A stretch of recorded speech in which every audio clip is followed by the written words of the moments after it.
setiap warga yang mudik, ya, yang pulang kampung ke Luwu Utara, meskipun dia memenuhi persyaratan yang kita tetapkan, antara lain dia dapat menunjukkan surat identitas diri, kemudian menunjukkan surat keterangan sehat, minimal hasil rapid, ya. Kalaupun ada di bawah itu, tetap dia ditetapkan sebagai orang tanpa gejala pelaku perjalanan. Artinya, kalau ditetapkan sebagai OTG-PP, berarti dia harus mengikuti protokol, ya. Dia harus mengikuti protokol kesehatan yang ditetapkan. Dalam hal ini harus melaksanakan karantina. Harapan kita dilakukan di karantina rumah sebisa mungkin.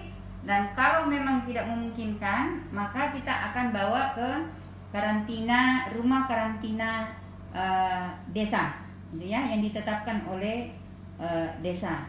Nah, sehubungan dengan itu, saya meminta bahwa setiap desa tidak ada alasan itu harus menunjuk atau menetapkan dengan SK rumah karantina mandiri di masing-masing desa, khusus yang belum, ya, karena sebagian besar tadi sudah.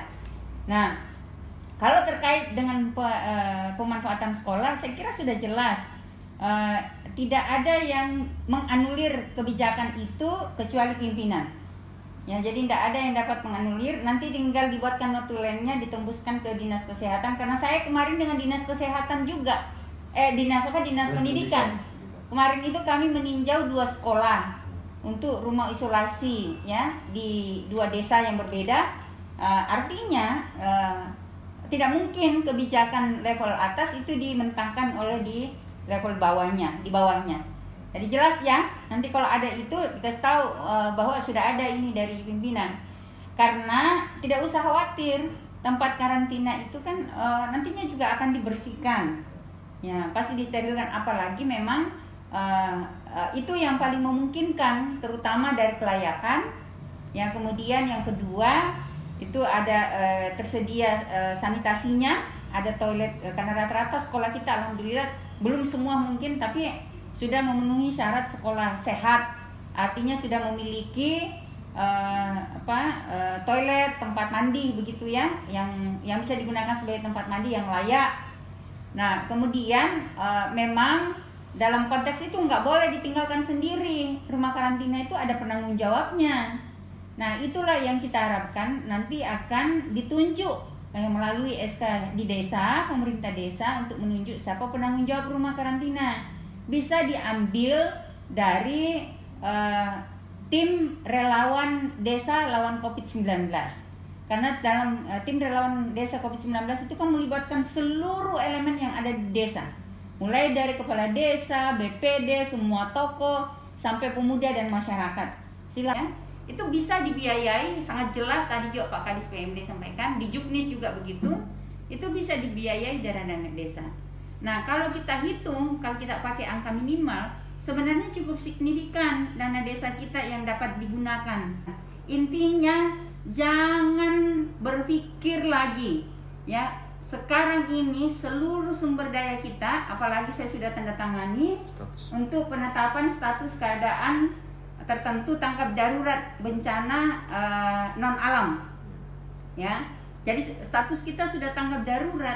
Saya sudah sampaikan dari sejak awal di pembukaan tadi bahwa dengan status tanggap darurat artinya seluruh potensi yang kita miliki itu sudah harus diarahkan untuk penanganan pandemi COVID-19. Jadi jangan berpikir ini kalau kita disiplin, intinya disiplin ini pendek. Tapi kalau tidak, masyarakat kita tidak disiplin, sebagus apapun kebijakan yang kita ambil, tapi masyarakatnya tidak disiplin, itu bisa memperpanjang masa pandemi. Dan artinya apa? Anggaran kita itu bisa direalokasi berulang kali sesuai dengan kondisi. Ya, terus untuk mengedukasi masyarakat, menghimbau masyarakat. Reso patemang ini memang iya, tidak bisa. Karena ini kan kita sudah terbiasa, masyarakat kita ini sudah terbiasa guyup, biasa sama-sama. Saya tahu, berikan pemahaman, tidak ada satupun dari kita ini yang tidak merindukan teman-teman kita, merindukan kemeriahan Ramadan, merindukan sholat jamaah di masjid, merindukan sholat taraweh, merindukan buka puasa, kita semua merindukan itu. Tapi jangan sampai kerinduan itu berbuah malapetaka, berbuah bencana yang jauh lebih besar. Ya, karena keselamatan itu adalah di atas segalanya. Kalau bagi yang muslim disebutkan di dalam satu hadis bahwa ya lebih baik dunia ini rusak ya daripada mencelakakan seorang muslim. Ya, gitu ya.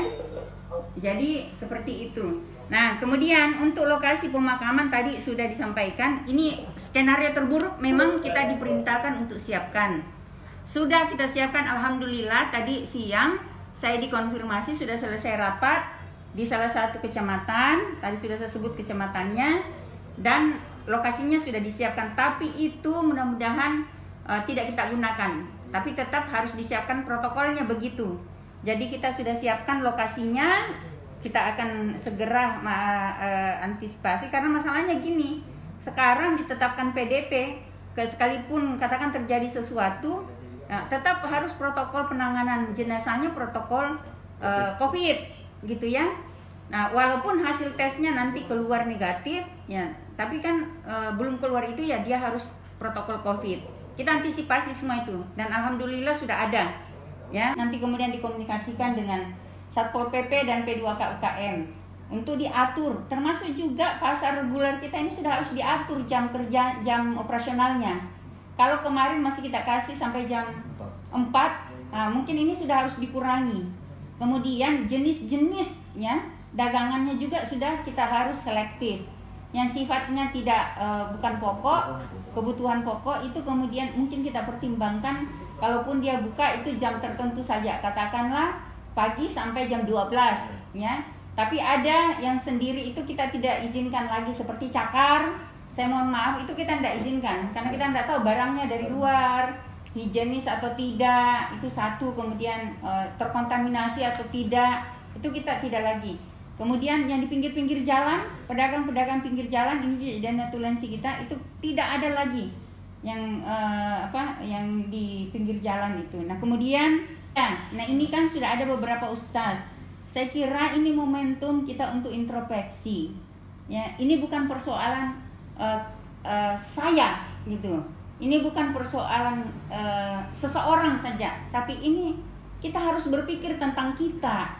Kita harus berpikir tentang orang banyak, kemaslahatan orang banyak.